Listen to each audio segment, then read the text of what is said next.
Right, morning. Welcome, everybody. This morning we are wondering about wondering, and I'm sure we're going to wander down a few different paths in the process. So, how do we wonder? Do we wonder? Do we lose the ability to wonder as we get older, or do we gain it? I think that's really what you want to chat about. So, Lee, I'm wondering what you're thinking about wondering. Such a great introduction, Ivan. Thank you so much.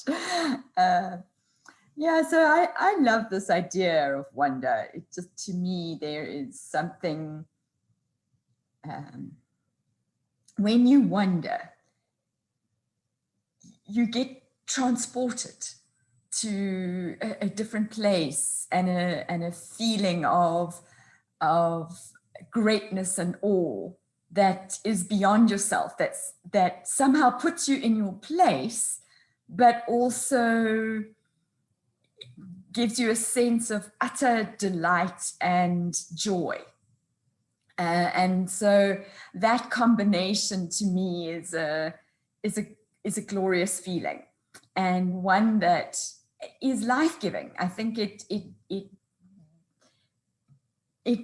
builds within us a sense of that the world is more than me. And if the world is just me, I think it's a very small world. And so just the grandness of what wonder allows us to see is something we need to encourage and continue to keep our eyes open, because I think that's what it is that it's about keeping our eyes open to those sometimes they're planned moments, sometimes they're unexpected moments. So I think of when our kids were little and we would take them into the bush. Sorry, Edward, we keep talking about the bush. So I, as you know, Ivan and I grew up in the same little village in Zimbabwe. And my husband says, well, you can take the girl out of the bush, but you can't take the bush out of the girl. So off we would go with our daughters. And one of the things we would do is put a blanket out on the grass and just lie on the blanket at night and watch the stars. And we would do that down at the beach as well. Just go take a torch and find our way onto the beach, and again just sit on a blanket and listen to the waves and watch the stars. And it was a moment of quiet, or every now and again you'd see a satellite or something kind of scudding across the sky, but it was just beautiful. And every now and again we would do a moon dance that would add to the fun of it. So that was a planned moment in a way, because you know the stars are going to be there. And they never fail to disappoint. They just are incredible. And then I have an aunt who's actually younger than I am, but she lives on the beach in KwaZulu-Natal. And every day she wakes up at, I don't know, seems like a very early hour, as early as you, Edward, to come and see be on Wisdom's Chats. And she takes a photograph of the sunrise and she posts this on Facebook every day. And there's a sort of little cynical part of me that says, well, you know, what do you expect? The sun is going to rise every day. It's just one of those predictable things about nature. And yet every sunrise is different, and everyone is an opportunity to enjoy and appreciate and value that moment. And then there are just those moments, as I say, when your eyes, you sort of attuned to listening or hearing or seeing something that you don't know is there, but it just surprises you with a moment. And for me, that's usually a bird or just some little flower that you see in the middle of nowhere that's just poked its head up through a rock. Or I love trees and the shapes of trees. And it's one of the reasons why I love winter. is because the leaves, you know, you spoke about it, Edward, when the leaves go. I mean, I love the leaves, I love the trees in their full bloom, but when the leaves go, you actually see what I describe as the architecture of the tree. And to me, there's incredible intricacy and beauty and almost a sculpture that the tree has that holds its form.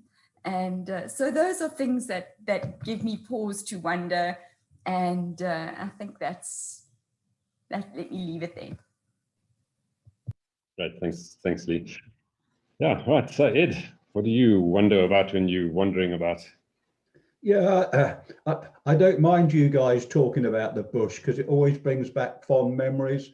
And Lee, when you were talking about sunrises, I was thinking about sunsets and particularly sundowners on a game drive, and you know, that is just a magical moment, isn't it? So and I shared that with my two children, and that's a magical memory. Yeah, I had a pop into my dictionary because I'm going to be missing it a bit. I haven't looked at my dictionary for a while, and it said wonder, surprise mingled with admiration or curiosity. And then I thought back to our conversation around murder, strangely enough, and how we tend to trivialize words.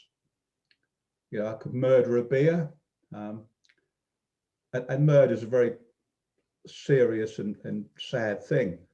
And of course, we do the same with wonder, because wonder's surprise mingled with admiration or curiosity. And we turn around and say, I wonder what's for dinner. And we take the magic out of the word. And then I thought about Henry Ford for a strange reason. Because Henry Ford was alleged to have said, if you think you can or you can't, you're probably right. And the connection with wonder is, I've mentioned it before, there's a song by Black, Wonderful Life. And in there, there's a line, there's magic everywhere. It's a wonderful, wonderful life. And I think if you think it is a wonderful life. If you think it isn't a wonderful life. And you're right, Lee, every single sunrise is different. And it's a wonder, but most people don't see it. And Ivan, you said, do we grow out of our wonder? And I think we do in a way. When we're a child, everything's wonderful. And then as we're growing up, for some reason, we lose it. And then maybe when we get towards the end of the life, we find it again. And to me, there is wonder everywhere. But I just wanted to do two little stories that I think shows me the power of wonder.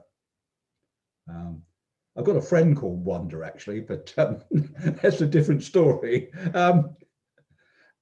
You know, I volunteer with a children's charity, and one summer we had difficult children from Plymouth, which is a city just across the border in Devon, and they come from quite deprived backgrounds. And because I was in charge of a group, I used to get a sheet with their names, their allergies, and their behavioural problems. And I always used to ignore the behavioural problem column because it just labelled them. And I had one child who was right pain, couldn't concentrate, was always off doing something else, causing trouble, whatever it was. And I should imagine, had I looked in that behavioural problems thing, it would have said ADHD. I don't know whether you're familiar with the term. Yeah. And so we went to play football golf. We had this football golf course laid out. And of course, the holes are very big. So to stop small animals getting trapped in there, you know, hedgehogs falling in and can't get out, they just have wooden lids on. So while my colleague was explaining to the other children how the game was played and all that sort of thing, I took this boy off because he wasn't going to listen to help me take the covers off. And we took one cover off, and there were these beetles in there, quite big beetles, great big black shiny beetles. And this child was just totally captivated. He had never, ever seen a beetle before. And even though everyone said he couldn't concentrate, that boy watched those beetles intently. And actually that became a changing moment for him, because then I had a way of engaging with him, and we went to have a look at the next hole, and there were some spiders in there. The boy had never seen insect. He lived on an estate in a block of flats. And that showed me the magic of wonder. If you get wonder in your life, it just kind of makes it better. And then a few days later, I was down on the beach, and there was another child, again, a bit of a pain. He was always running off. We didn't run off, he just wandered off, actually.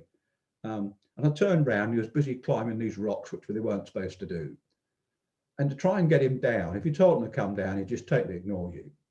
I spotted a sea anemone in a little rock pool.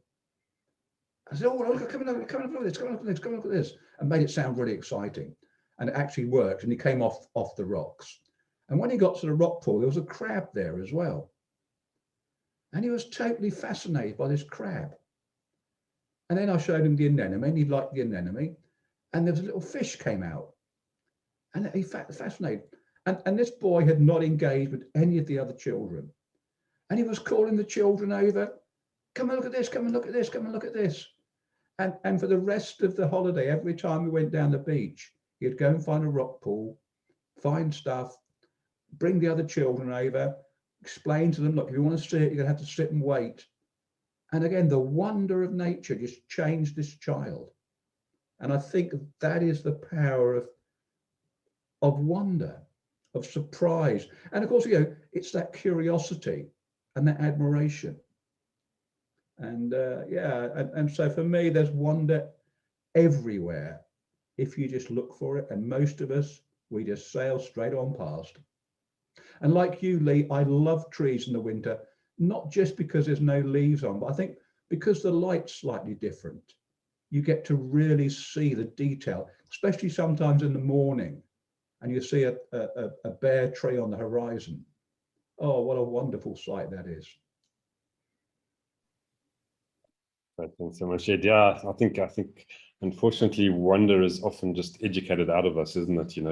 Oh, you're a daydreamer boy, pay attention, stop wandering around and things like that. And speaking of which, I see someone's been a little bit distracted this morning. So Jasper, are you with us? I'm wondering how far you've managed to gather your thoughts this morning.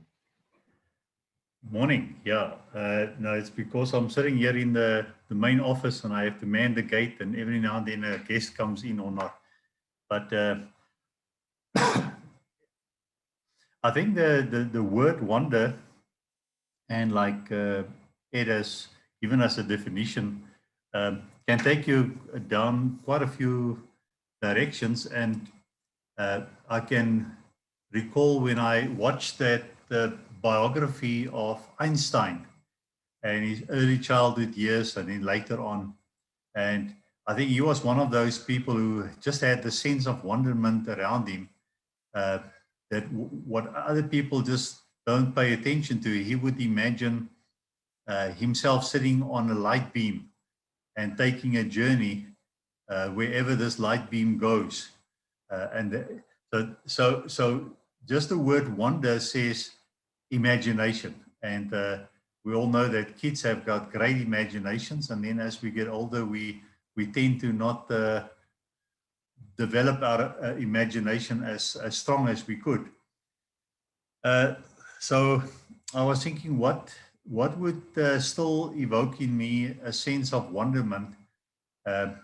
And I love watching these musical programs like Voice or Idols, and then with the beautiful music comes the stories of the people and their hardships and what inspired them to keep on doing what they're doing. The TV portrays some interesting characters and people's quirks and eccentricism, but still, You know, it is just amazing how God made us all different, and yet when it comes down to family, there's a common thread running through families, how parents love children, children love parents, and how they keep on saying, I'm doing this for my family, and the lens they would be willing to go to do it for their family. Then I was just thinking of the wonderment of seeing young children develop. So I'm a grandpa of going for 6 years and a girl of going for 4 years, but we've had the pleasure of literally being with them from their birth. And seeing my young boy, he's now, he went through a stage of whenever he could get the time, he would sit down with a blank piece of paper and just draw. And you just give him a pen and he draws. And he mostly loved to draw dinosauruses, all sorts of things, even though the names of the dinosauruses. And at one stage, he would actually tell me the story of how this dinosaurus walked here and then walked there and then came to this event. And so I just found it fascinating, the imagination that they have with simple little things. Another thing that I think, you know, life carries on, and I think it's part of our defense mechanism to more or less keep the surprises out of our lives so that we can cope with all the demands of the life. But then every now and then I get a surprise visit of someone that I really feel, you know what, I'm just canceling the rest of my day. I want to spend time with this person, and we just want to chat. It doesn't have to be meaningful chat, just chat. So that came up when we thought of wandering. And then I thought of, I can clearly remember, I could never travel overseas, didn't grow up with the ability to travel. And then with my wife, we started the New Life distribution company, and she qualified for an overseas trip. And our first overseas trip that I could go with was to France, Paris. And we spent a couple of days in Paris, and then we flew off to Nice where the convention took place. But I can almost still remember minute by minute my experience on my first overseas trip. And the first night that we came in a hotel in Paris in a very busy street was probably a smallish hotel, and it still had one of these lifts that, you know, the cages, you can actually see the cage and you walk into the cage and then it goes up 1 or 2 stories. But just that sense of, wow, I'm here, I'm experiencing a new culture, and you don't understand the language. And the first, I can remember how it was almost an assault to my senses, but in a good way, to see their kind of butcheries. Our kind of butcheries here in South Africa is very almost sterile and clean. But there you had these chickens with their legs, chickens with the long necks hanging, you know, in the outside window. I've never seen it, so that fascinated me. And I remember that night I struggled to go to sleep, and like 1 or 2 o'clock in the morning, I would still go and sit at the window and just watch the traffic because I don't want to miss the moment. So nothing much happened, but it was that sense of wonderment. And I think the same sense of wonderment I can recall when we were kids is around the turn of a year. So old year into new year, and you count off the time, and just a normal day, but that sense of, you know, I'm experiencing something of history. And then I think, you know, with us being business people, that imagination is there when it comes to planning for the future, or planning a business and having to do a business plan, and have to imagine that if this works out, then what would be the consequences, and how will it be, you know, relate to the bottom line or to sales or to whatever. Now, I remember at one stage, I was very good at that and I loved doing it.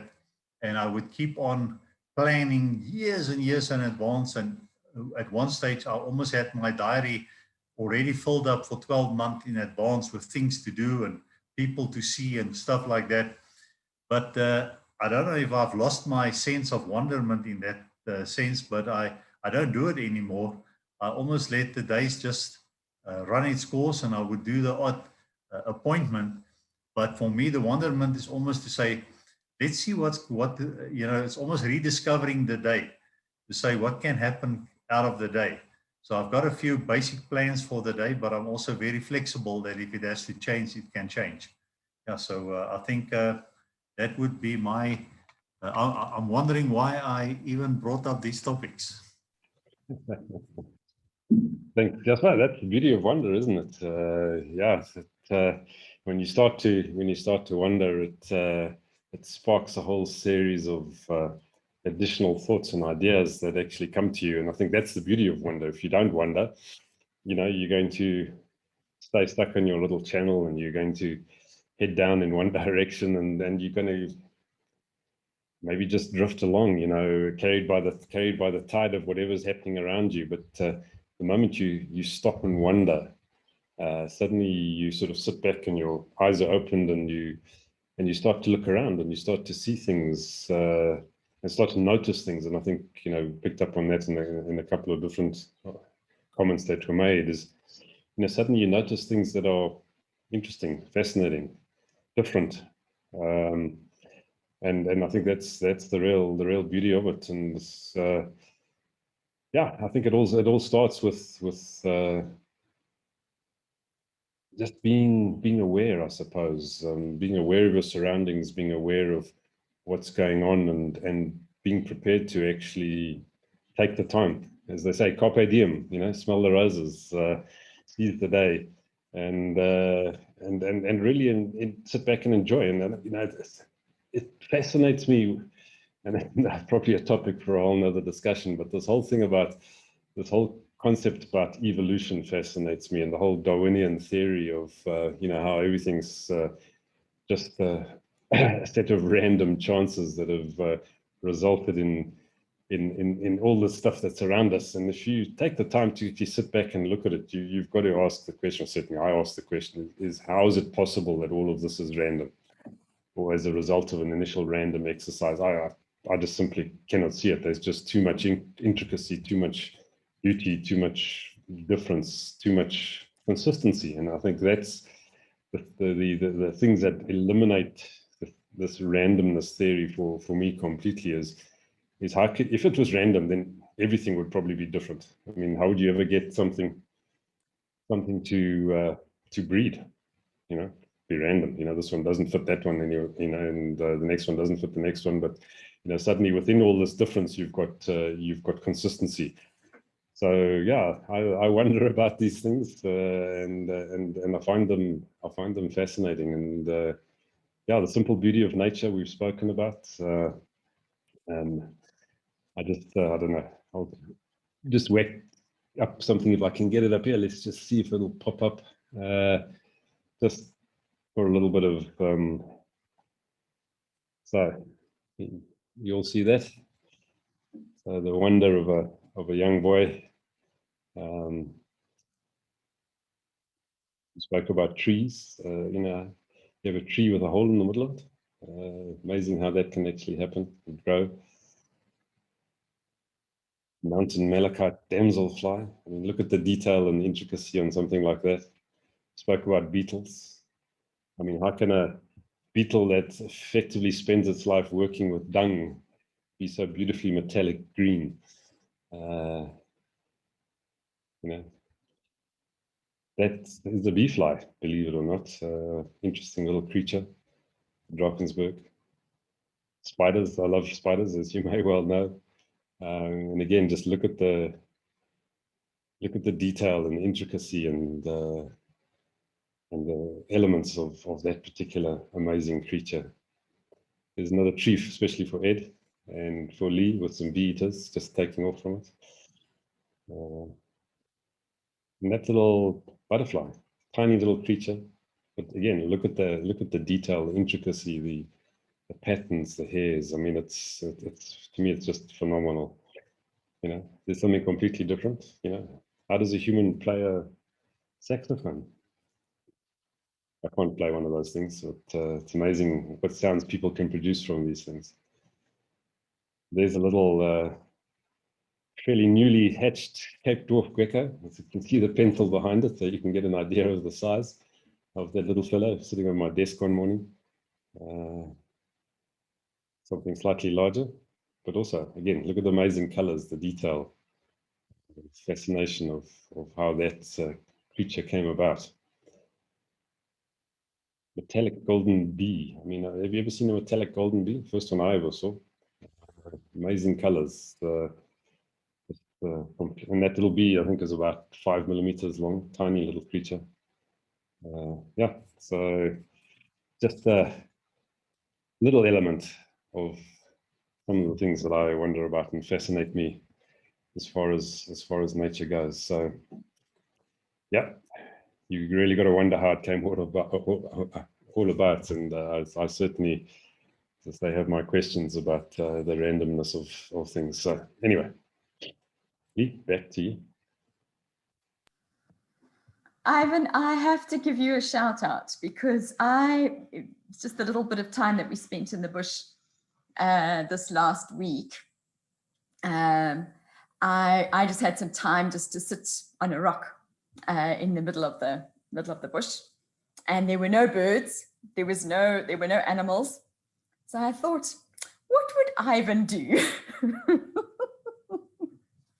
And I just started looking, and you talk about noticing what you don't notice, right? And there was this incredible insect with wings, a dragonfly, and just seeing it, and it moved, and how the wings shone in the sun, and then I saw a praying mantis, and it was kind of almost like a cat, kind of preening its antenna. And these little creatures were really a marvel. And I gained huge appreciation for them. And then the other story I want to tell is also about a spider. We went up onto a lookout. And again, when you're at the lookout, you've got these beautiful views, but there's no real creatures or anything to see.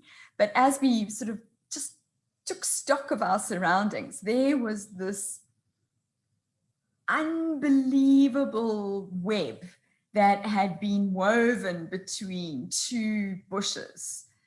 And there was this huge spider, but not a hairy one. It was just, so it had a small body, and then it had these, and bright with this yellow stripes, and then yellow, you might know what it is, Ivan, I don't know what it is, but it was incredible. And then how it was picking its way on this web. It was really, really, as you say, a moment of wonder, absolute wonder. And then as you gain, your eyes open to one thing, and then you see the next thing. And then we saw, oh, there's a baby one. So obviously this was the mommy, had over the various months and years or whatever, had now populated this entire area. And then there were 3 or 4 of these spiders all around. Quite incredible. And then Jasper, I also just want to, I'm using up the time, but I'm having fun. Yeah, Jasper reminded me of my first trip overseas, which was leaving Harare in over 30-degree summer weather in the middle of January, flying to Chicago and arriving in a blizzard. And in the airport, I can still see myself with my hands and my nose on the window of the airport, just watching the snow. And I never lost. I spent a year in a little town called Munising, right on Lake Superior, that specializes in 3 feet of snow. And I never lost my wonder of snow and just how incredible it is. So how it shines and the softness of it and the sound, that it just, all of it was just incredible. And I'll never, you as you say, Jasper, you never forget. It's held. So one of the things that I experienced this last week, and I'm now leading on to my next topic, I'm just wondering if this will be something that we could think about. I didn't understand that. That's Alexa. I didn't understand that, she said. So my daughter, as you know, my youngest daughter is a theatre person, and she and her business partner put on a review at a restaurant this last week. It was a live production with some of the best singers in the musical theatre industry. They picked a song and sang it for the patrons of the restaurant. It was small, intimate, but amazing.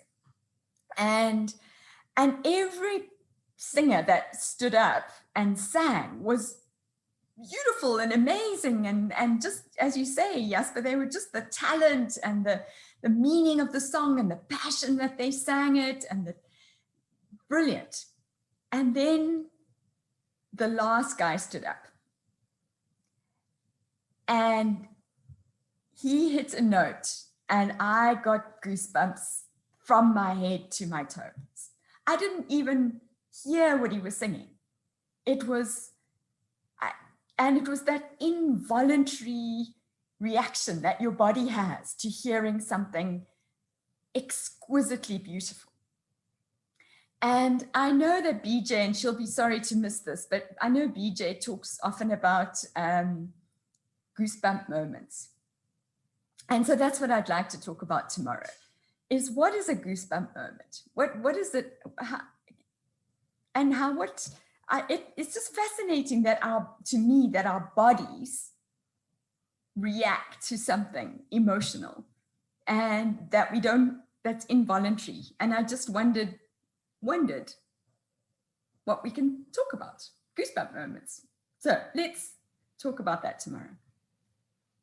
Excellent. Good. Go and get some experiences that make you react involuntarily today, and come and tell us about them tomorrow. So I hope you have a great day, experience some goosebump moments, and we'll see you tomorrow. Go on. Bye.